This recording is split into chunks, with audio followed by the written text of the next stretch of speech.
Hey modeling friends, what you up to? Well, I thought I'd take a break here and show you just what's going on and what's next and how you guys should probably go about things. As you can see, we've got the deck, I have it just sitting there to kind of get a feel for it and how the colors look, which I think they look fine. Let me try to move around here. So, as you can see, this is the main deck and the main superstructure. Everything builds up from here. And remember that I told you that I was going to be doing the super detail, the photo etched? So keep this structure in mind, the triple layers there. Now, let's go over, without getting sick, to the instructions that are talking about that exact same piece. Now, see, you have all this stuff to do. Sorry.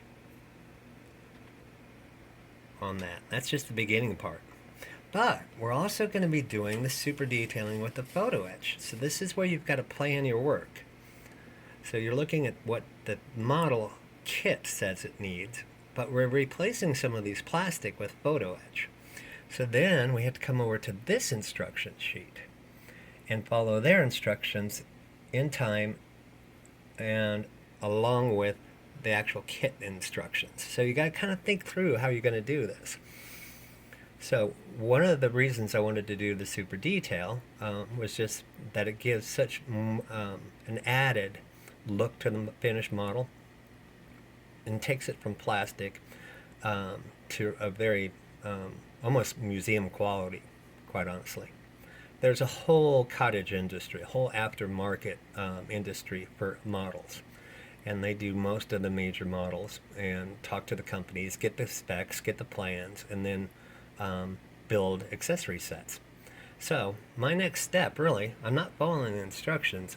I want to go ahead and take this piece here that I showed you on the model and then start adding these photo etch pieces.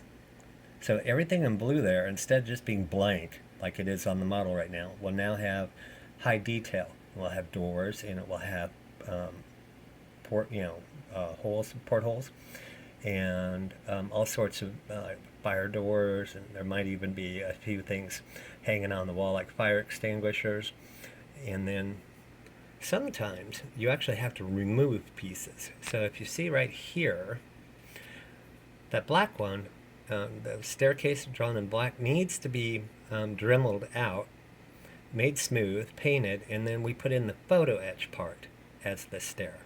And notice how they're putting a detail on that wall. And then, of course, everything gets railings. So that's how you have to plan your work. And then keep in mind, we're going to paint this. So what's the best way to paint it? So what is photo etch? You guys keep hearing me talk about that, this super detail. It is this. These are made out of brass, and they don't look like much. But what happens, it's just like, remember when you would cut little chloroform, or what it was ever called, chlorophyll toys back in the 70s, and you would have to fold them up and make the people and make the houses. Well, it's the same concept.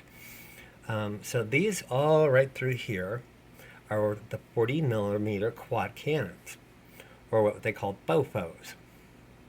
What you would do with this is they're all one-dimensional right now, so you have to separate them out, take a couple razor blades, and you fold them all up, and they become three-dimensional high-detail guns instead of just a hunk of plastic that they did their best with. Really add some detail to it. So that's where I'm at right now. It's the best way on how to go about doing this.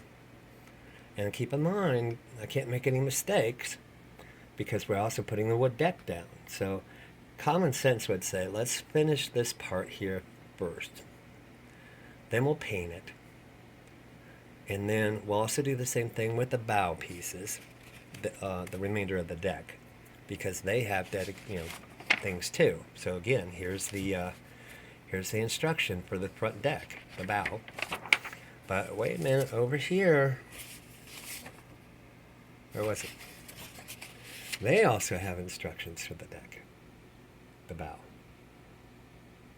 So you really got to think through your work. So anyway, we'll figure it out.